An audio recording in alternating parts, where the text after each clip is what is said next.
అదే RTV app వార్తల్ని క్షణాల్లో చదివే అవకాశం ఉంటుంది. ఒక న్యూస్ పేపర్, ఒక టెలివిజన్ ఛానల్ మీ చేతుల్లో ఎప్పుడూ ఉంటాయి. ప్రభుత్వ ఉద్యోగులకి CM Revanth Reddy big shock ఇచ్చారు. 1వ తారీఖున జీతాలు ఇవ్వడం కష్టంగా ఉందంటూ ప్రభుత్వ ఉద్యోగులకు సంబంధించి అంశాన్ని ప్రస్తావిస్తూ అసెంబ్లీ వేదికగా సంచలన వ్యాఖ్యలు చేశారు. 1వ తారీఖున ఉద్యోగులకి జీతాలు ఇవ్వడమే కష్టంగా ఉంటే డిఏల పెంపు అంటూ మాట్లాడుతున్నారు. ఇప్పట్లో అది కుదరదు. రాష్ట్ర పరిస్థితి చాలా అధ్వానంగా ఉంది. ఆర్థిక స్థితిగతులు అస్సలు బాగాలేవు. అంతా కూడా దివాలా తీసిపోయాయి. గత ప్రభుత్వం పూర్తిగా కూడా అంతా మొత్తాన్ని క్లీన్ చేసి ఎండబెట్టిపోయిందంటూ కూడా గతంలో ప్రస్తావించినటువంటి మాటల్ని మరోసారి గుర్తు చేస్తూ ఈ వ్యాఖ్యలు చేశారు ఆయన. ప్రతి నెల 1వ తారీఖునే జీతాలు ఇవ్వడానికి తల ప్రాణం తోకకొస్తోంది. మొన్న రిజర్వ్ బ్యాంక్ దగ్గర అప్పు తీసుకొని 1వ తేదీన జీతాలు ఇచ్చాను. డిఏలు కరువు భత్యం అనకుండా 1వ తేదీన జీతాలు తీసుకొని సేవలు అందించండి దయచేసి అంటూ కూడా ఆయన ఒక రిక్వెస్ట్ మోడ్లోనే ఆయన ప్రస్తావిస్తూ మాట్లాడుకొచ్చారు. ఒక పెద్దన్న పాత్రలో ఇంట్లో స్థితిగతులు బాగాలేవంటూ ఇంటి యజమానులు ఏ రకంగా అయితే ఆ ఇంట్లో కుటుంబ సభ్యులకి ఇంట్లో ఇతర అందరికి కూడా తెలియజేస్తూ ఉంటారు. ఆ రకంగానే ముఖ్యమంత్రి రేవంత్ రెడ్డి ఇది ఒక ఆర్డర్లానో లేదంటే ఒక డిమాండ్లానో వారికి హుకుం జారీ చేశారంటగా మనం చెప్పలేం. కానీ అసెంబ్లీ వేదికగా చాలా నవ్వుతూ ఆయన ఈ విషయాలు వెల్లడించారు. డిఏ పెంపు విషయం ఇప్పట్లో కుదరదు. దయచేసి ఆ 1వ తారీఖున జీతాలు ఇవ్వడమే కష్టంగా ఉన్న నేపథ్యంలో ఆ జీతాలు తీసుకొని విధులు వర్తించండి. నిజంగా మాపైన నిజంగా నిరసన తెలపాలనుకుంటే కనుక మరొక 2-3 గంటలు ఎక్కువగా పనిచేసి మాపై నిరసన తెలపండి. మీరు ఆదాయం పెంచితే మేం పేదలకు పంచుతామంటూ ముఖ్యమంత్రి రేవంత్ రెడ్డి ప్రభుత్వ ఉద్యోగులు ఉద్దేశించి మాట్లాడుకొచ్చారు. ఒకసారి అసెంబ్లీ వేదికగా ముఖ్యమంత్రి రేవంత్ రెడ్డి మాట్లాడిన మాటలు చూద్దాం. అదేవిధంగా మిత్రుడు డిఏల గురించి మాట్లాడిండు. ప్రతి నెల 1వ తారీఖు నాడు జీతాలు ఇవ్వడానికే తల ప్రాణం తోకకు వస్తుంది. మా ప్రభుత్వ ఉద్యోగులకు నేను ఇక్కడ నుంచి విజ్ఞప్తి చేస్తున్నా, నెల 1వ తారీఖు నాడు జీతాలు తీసుకొని మనం ప్రభుత్వానికి కొంత సేవలు అందిద్దాము. కొంత సమయం పడుతుంది. ఈరోజు ఏమాత్రం ఏం చేసుకున్నా ఈ వ్యవస్థ కూడా దెబ్బతింటుంది. మన 1వ తారీఖు నాడు జీతాలు ఇవ్వడానికి రిజర్వ్ బ్యాంకు దగ్గర అప్పుడప్పుడు చేబదులు అంటారు కదా అధ్యక్ష, ఊర్లలో అంటాం కదా, బ్యాంకు లోను షూరిటీస్ కాకుండా చేబదులు మళ్ళీ ఇస్తాను. 4,000 కోట్ల రూపాయలు చేబదులు చేసి ఫస్ట్ నాడు జీతాలు ఇచ్చిన అధ్యక్ష. రిజర్వ్ బ్యాంకును ఇంకో 4-5 రోజులలో నీకు సర్దుతా నాకు వచ్చేదాన్ని బట్టి చేబదులు ఇవ్వని రిజర్వ్ బ్యాంకులో 4,000 కోట్ల రూపాయలు తీసుకొని ప్రభుత్వ ఉద్యోగులకు 1వ తారీఖు నాడు జీతాలు ఇచ్చిన అధ్యక్ష. అందుకే దయచేసి మా ప్రభుత్వ ఉద్యోగులకి ఈ ప్రభుత్వం మీది, అన్ని లెక్కలు మీ ముందరనే పెడతా. ఏది ఎట్లా పంచుదామో చెప్పండి, ఏది ఆపుదాం ఏది పంచుదాం. మీ లెజిటిమేట్ రైటు డిఏలు కావచ్చు, కరువు భత్యం కావచ్చు, ఇవన్నీ మీ లెజిటిమేట్ రైటే. కానీ నిజమైన జీతభత్యాలు 1వ తారీఖు నాడు ఇవ్వడానికే నిస్సహాయ పరిస్థితి ఉంది. నిస్సహాయ పరిస్థితి ఉన్నప్పుడు అప్పుడప్పుడు మనకు జ్వరం వచ్చినప్పుడు పథ్యం పాటిస్తాం అధ్యక్ష. మీకు ఐడియా ఉంది కదా అధ్యక్ష. కొంచెం ఆరోగ్యం ఇట్లట్లయితే ఒక వారం రోజులు నాన్ వెజ్ తినడం మానేస్తాం, తెలుసు కదా అధ్యక్ష. మనం అట్లనే మనకి ఏదైనా పరిస్థితి, రాష్ట్ర ఆర్థిక పరిస్థితి కొంత బలహీనంగా ఉన్నది. మా ప్రభుత్వ ఉద్యోగస్తులందరినీ నేను విజ్ఞప్తి చేస్తున్నా, అదనంగా ఏం కోరికలు కోరకండి. అప్పుడప్పుడు మా వాళ్ళే కాబట్టి కుటుంబ సభ్యులు కాబట్టి బెదిరిస్తారు, ధర్నా కోతాం, దీక్ష కోతాం, లేకపోతే బంధు పాటిస్తాం, లేకపోతే పెన్ను డౌన్ అంటారు, లేకపోతే అది డౌన్ అంటారు. ఏది డౌన్ అన్నా మొత్తం ప్రభుత్వం డౌన్ అయిపోతుంది. వాస్తవంగా అమ్ముదామన్నా మా దగ్గర ఏం లేదు, మా దగ్గర మా సొంతంది ఏదైనా ఉంది అమ్మి పెట్టినా సరిపోదు. మనందరం జపాన్లో ఒక పద్ధతి ఉంది, నిరసన తెలపాలనుకుంటే ఒక 2 గంటలు ఎక్కువ పని చేస్తారంట అక్కడ ఉత్పత్తి. అంటే ప్రభుత్వానికి నిరసన తెలపాలనుకున్నప్పుడు జపాన్ లాంటి దేశంలో ఉద్యోగస్తులు ఒక 2 గంటలు అదనంగా పనిచేస్తారంట. అట్లాంటిది ఏదన్నా నూతన విధానాన్ని మా ప్రభుత్వ ఉద్యోగస్తులు తీసుకొని రోజుకొక 2-3 గంటలు అదనంగా పనిచేసి మా ప్రభుత్వానికి నిరసన తెలిపి ఆదాయాన్ని పెంచితే పెరిగిన ఆదాయాన్ని తిరిగి మీకు అందరికీ పంచుతాం. ఆదాయాన్ని పెంచడం, పేదలకు పంచడమే ఈ ప్రభుత్వ విధానం. కాబట్టి మా మల్లన్న గారికి కూడా వాళ్ళందరితో సత్సంబంధాలు ఉన్నాయి. వారే మాట్లాడి ఆర్థిక మంత్రి గారికి కల్పించి ఈ డిఏలు ఈ పంచాయతీలు జర లేకుండా చూసి కొంతకాలం, ఎందుకంటే వచ్చిన వెంబడే వంచుతాం. ఒకవేళ వస్తుందా లేదా అనే దానికి ప్రతిరోజు రిజర్వ్ బ్యాంకు అది లెక్క చూసేది కూడా మనోళ్ళకి ప్రతిరోజు పొద్దున్నే మీటర్ చూపి ఉప ముఖ్యమంత్రి గారు, ఎందుకని అంటే ఒకవేళ మనం చెప్తుంది నిజమా అబద్ధమా అని అనుమానం కూడా లేకుండా అన్ని వివరాలు వాళ్ళకి చూపించండి. ముఖ్యమంత్రి రేవంత్ రెడ్డి చాలా సూటిగా ముక్కుసూటిగా చెప్పాల్సింది నవ్వుతూ చెప్పేశారు. డిఏల పెంపు విషయం ఇప్పటికి అడగకండి, జీతాలు ఇవ్వడం కోసం మొన్నిటి మధ్యనే చేయబదులుగా ఆర్బీఐ దగ్గర నుంచి తీసుకొచ్చి 4,000 కోట్ల రూపాయల కింద నేను జీతభత్యాలు ఇచ్చాను. 1వ తారీఖున జీతాలు ఇవ్వడమే తల ప్రాణం తోకకొస్తోంది. కాబట్టి డిఏలు పెంచే విషయం అడగండి. మీరు అవసరమైతే జపాన్ తరీకాలో అక్కడ ఒక విధానం ఉందంటే మాట్లాడుకొస్తూ జపాన్లో ఇలా విధానం ఉంది, నిరసన తెలియాలనుకుంటే ఉద్యోగులు కాస్త 2-3 గంటలు ఎక్కువగా పనిచేస్తారు. మీరు ఆ రకంగానే చేయండి, ప్రభుత్వాన్ని ఆదుకోండి, మీరు ఆదాయాన్ని పెంచండి, మళ్ళీ మీకే పంచుతాము. ఇక్కడ ఆదాయాన్ని పెంచడం, పేదలకి పంచడమే రాష్ట్ర ప్రభుత్వం ఎజెండాగా ఉందని చెప్తూనే మరొక ఎమ్మెల్సీని ఉద్దేశిస్తూ మాట్లాడుకొచ్చారు ఆయన. ఏదేమైనా కూడా ఇక్కడ ఒక విషయం గమనించాలి. ముఖ్యమంత్రి రేవంత్ రెడ్డి స్వయంగా తన ప్రభుత్వం ఈ రకంగా దివాలా తీస్తోంది, ప్రభుత్వంలో నిధులు లేవు, ప్రభుత్వం కొరతగా ఉంది, ప్రభుత్వం ఈ రకంగా ఇబ్బంది పడుతోంది, ప్రభుత్వం ప్రమాదంలో ఉంది, నిధులు లేవు, రాష్ట్రం మొత్తం ఈ రకమైన పరిస్థితి అని చెప్పి బహిరంగంగా చెప్పడం ఒక రకంగా ప్రజల్ని, ఆ సంబంధిత వర్గాలని, సంబంధిత ఉద్యోగుల్ని కన్విన్స్ చేయడం అవుతుందేమో కానీ దేశవ్యాప్తంగా మాత్రం రాష్ట్రాల్లో కొంత పలచబడే అవకాశం అయితే ఉంది. ప్రభుత్వ పరిస్థితి ఇంత దిగజారుతనంగా ఉందనే ఒక ఇంటెన్షన్ వచ్చే అవకాశం అయితే ఉంది. గతంలో ఏ ముఖ్యమంత్రి కూడా ఇదే స్థాయిలో ఇంతటిలా ఓపెన్గా మాట్లాడిన దాఖలాలు రేవంత్ రెడ్డికి ఆ క్రెడిట్ దక్కుతుంది. కానీ ఆయన ఉద్యోగులను కన్విన్స్ చేయాలనుకునేటువంటి ప్రయత్నంలో భాగంగా ప్రభుత్వం యొక్క లోటుపాట్లని, ప్రభుత్వం యొక్క కొంత దీన పరిస్థితిని బయటపెట్టడంలో అనేక రకాలుగా విమర్శ కూడా ఎదుర్కొనే అవకాశం ఉంది. ఇంతటి పరిస్థితి దిగజారిపోయిందా తెలంగాణ రాష్ట్ర పరిస్థితి అంటే కూడా ముక్కున వేలేసుకునే పరిస్థితి కూడా ఉంది. ఎస్, మరిన్ని అప్డేట్స్ మా ప్రతినిధి మధు అందిస్తారు. ఎస్ మధు, ఏంటి ముఖ్యమంత్రి రేవంత్ రెడ్డి ఇంత ఓపెన్గా, ఇంత కరాఖండిగా అసెంబ్లీ వేదికగా మాట్లాడుకొస్తున్నారు? ఆదాయ వనరుల విషయంలో కానివ్వండి, రాష్ట్ర ప్రభుత్వ ఆర్థిక పరిస్థితి విషయంలో కానివ్వండి, ఇంత ఓపెన్గా మాట్లాడుతూ రిక్వెస్ట్ మోడ్లోనే ఆ అధికారులకి హెచ్చరికలు, విజ్ఞప్తులు చేస్తున్నప్పటికీ ఎలా చూడాలి దీన్ని? ఎగ్జాక్ట్లీ, అంటే రాష్ట్రంలో కాంగ్రెస్ అధికారంలోకి రాగానే ఫస్ట్ అసెంబ్లీలో శ్వేతపత్రం విడుదల చేశారు. రాష్ట్రంలో ఉన్నటువంటి ఆర్థిక పరిస్థితి గురించి 7 లక్షల కోట్ల అప్పు అయిందనేటువంటి చెప్పే ప్రయత్నం చేశారు. అంటే ఇది తాము ఇచ్చినటువంటి హామీల అమలు చేయలేమని చెప్పే ప్రయత్నంలో భాగంగా ఇది చేస్తున్నారు అనేటువంటిది రాజకీయ పార్టీలు విమర్శిస్తా ఉన్నాయి, ప్రతిపక్ష పార్టీలు.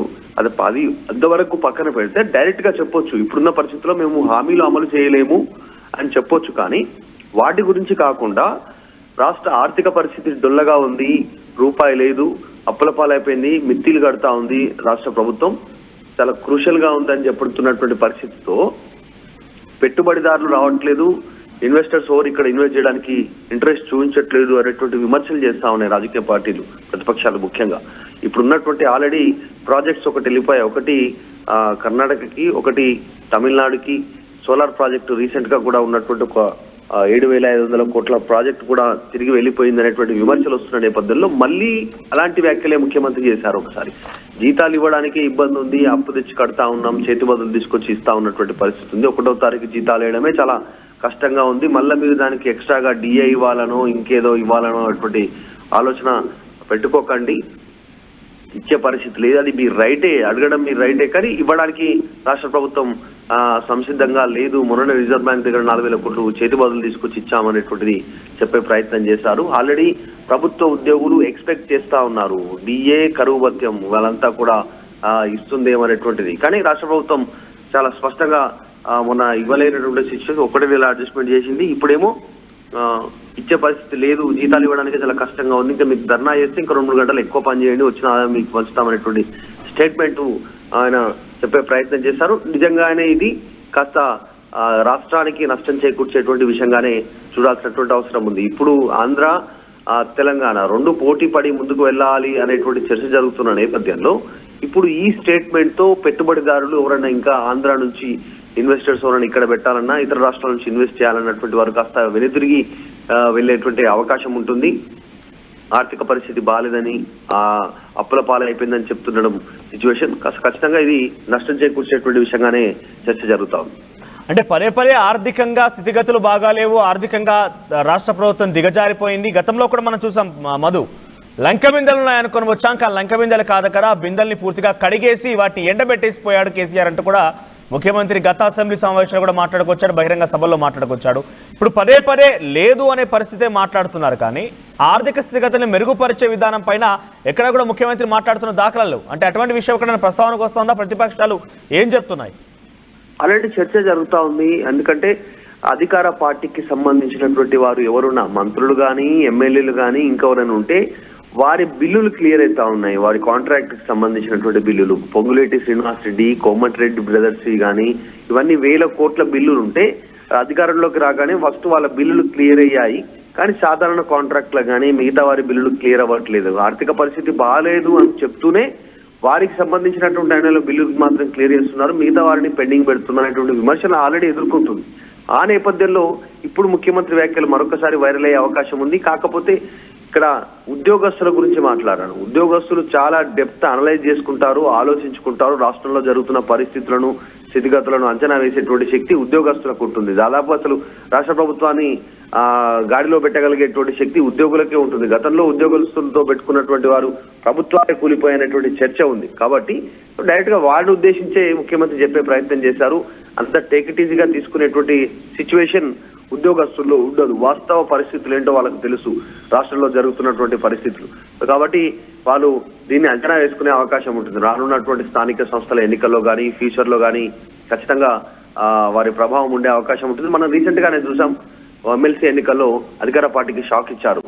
అటు గ్రాడ్యుయేట్స్, తర్వాత టీచర్స్, వీళ్ళంతా కూడా. కాబట్టి ఫ్యూచర్ లో కూడా దీని ప్రభావం పడే అవకాశం ఉంటుంది.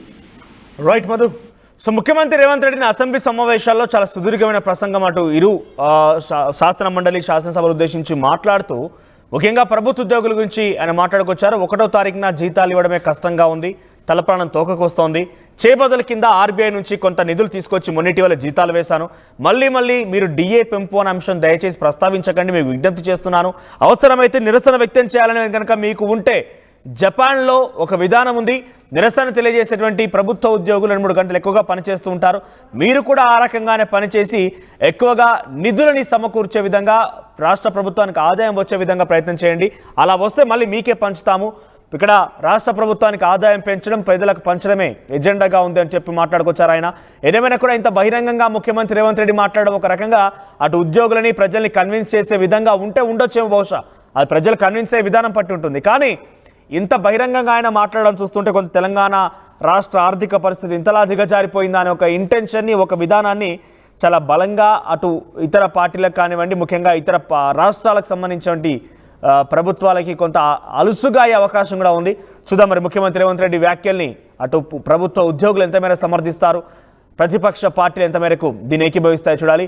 మీకేమనిపిస్తోంది ముఖ్యమంత్రి రేవంత్ రెడ్డి ఈ రకంగా మాట్లాడడం పైన మీ అభిప్రాయం ఏంటి? కామెంట్ చేయండి. ఒకసారి మళ్ళీ ముఖ్యమంత్రి ఏం మాట్లాడారో విందాం. అదేవిధంగా మిత్రుడు డిఏల గురించి మాట్లాడిండు. ప్రతి నెల 1వ తారీఖు నాడు జీతాలు ఇవ్వడానికే తలప్రాణం తోకొస్తుంది. మా ప్రభుత్వ ఉద్యోగులకు నేను ఇక్కడ నుంచి విజ్ఞప్తి చేస్తున్నా, నెల 1వ తారీఖు నాడు జీతాలు తీసుకొని మనం ప్రభుత్వానికి కొంత సేవలు అందిద్దాము. కొంత సమయం పడుతుంది. ఈరోజు ఏమాత్రం ఏం చేసుకున్నా ఈ వ్యవస్థ కూడా దెబ్బతింటుంది. మన 1వ తారీఖు నాడు జీతాలు ఇవ్వడానికి రిజర్వ్ బ్యాంకు దగ్గర అప్పుడప్పుడు చేబదులు అంటారు కదా అధ్యక్ష, ఊర్లలో అంటాం కదా, బ్యాంకు లోను షూరిటీస్ కాకుండా చేబదులు మళ్ళీ ఇస్తాం. 4,000 కోట్ల రూపాయలు చేబదులు చేసి ఫస్ట్ నాడు జీతాలు ఇచ్చిన అధ్యక్ష. రిజర్వ్ బ్యాంకును ఇంకో 4-5 రోజులలో నీకు సర్దుతా నాకు వచ్చేదాన్ని బట్టి చేబదులు ఇవ్వని రిజర్వ్ బ్యాంకులో 4,000 కోట్ల రూపాయలు తెచ్చుకొని ప్రభుత్వ ఉద్యోగులకు 1వ తారీఖు నాడు జీతాలు ఇచ్చిన అధ్యక్ష. అందుకే దయచేసి మా ప్రభుత్వ ఉద్యోగులకి ఈ ప్రభుత్వం మీది, అన్ని లెక్కలు మీ ముందరనే పెడతా. ఏది ఎట్లా పంచుదామో చెప్పండి, ఏది ఆపుదాం, ఏది పంచుదాం. మీ లెజిటిమేట్ రైట్, డిఏలు కావచ్చు, కరువు భత్యం కావచ్చు, ఇవన్నీ మీ లెజిటిమేట్ రైటే. కానీ నిజమైన జీతభత్యాలు 1వ తారీఖు నాడు ఇవ్వడానికే నిస్సహాయ పరిస్థితి ఉంది. నిస్సహాయ పరిస్థితి ఉన్నప్పుడు అప్పుడప్పుడు మనకు జ్వరం వచ్చినప్పుడు పథ్యం పాటిస్తాం అధ్యక్ష. మీకు ఐడియా ఉంది కదా అధ్యక్ష. కొంచెం ఆరోగ్యం ఇట్లట్లయితే ఒక వారం రోజులు నాన్ వెజ్ తినడం మానేస్తాం, తెలుసు కదా అధ్యక్ష. మనం అట్లనే మనకి ఏదైనా పరిస్థితి, రాష్ట్ర ఆర్థిక పరిస్థితి కొంత బలహీనంగా ఉన్నది. మా ప్రభుత్వ ఉద్యోగస్తులందరినీ నేను విజ్ఞప్తి చేస్తున్నా, అదనంగా ఏం కోరికలు కోరకండి. అప్పుడప్పుడు మా వాళ్ళే కాబట్టి కుటుంబ సభ్యులు కాబట్టి బెదిరిస్తారు, ధర్నా కోతాం, దీక్ష కోతాం, లేకపోతే బంధు పాటిస్తాం, లేకపోతే పెన్ను డౌన్ అంటారు, లేకపోతే అది డౌన్ అంటారు. ఏది డౌన్ అన్నా మొత్తం ప్రభుత్వం డౌన్ అయిపోతుంది. వాస్తవంగా అమ్ముదామన్నా మా దగ్గర ఏం లేదు, మా దగ్గర మా సొంతంది ఏదైనా ఉంది అమ్మి పెట్టినా సరిపోదు. మనందరం జపాన్లో ఒక పద్ధతి ఉంది, నిరసన తెలపాలనుకుంటే ఒక 2 గంటలు ఎక్కువ పని చేస్తారంట అక్కడ ఉత్పత్తి. అంటే ప్రభుత్వానికి నిరసన తెలపాలనుకున్నప్పుడు జపాన్ లాంటి దేశంలో ఉద్యోగస్తులు ఒక 2 గంటలు అదనంగా పనిచేస్తారంట. అట్లాంటిది ఏదన్నా నూతన విధానాన్ని మా ప్రభుత్వ ఉద్యోగస్తులు తీసుకొని రోజుకొక 2-3 గంటలు అదనంగా పనిచేసి మా ప్రభుత్వానికి నిరసన తెలిపి ఆదాయాన్ని పెంచితే, పెరిగిన ఆదాయాన్ని తిరిగి మీకు అందరికీ పంచుతాం. ఆదాయాన్ని పెంచడం, పేదలకు పంచడమే ఈ ప్రభుత్వ విధానం. కాబట్టి మా మల్లన్న గారికి కూడా వాళ్ళందరితో సత్సంబంధాలు ఉన్నాయి. వారే మాట్లాడి ఆర్థిక మంత్రి గారికి కల్పించి ఈ డిఏలు, ఈ పంచాయతీలు జర లేకుండా చూసి కొంతకాలం, ఎందుకంటే వచ్చిన వెంబడే వంచుతాం.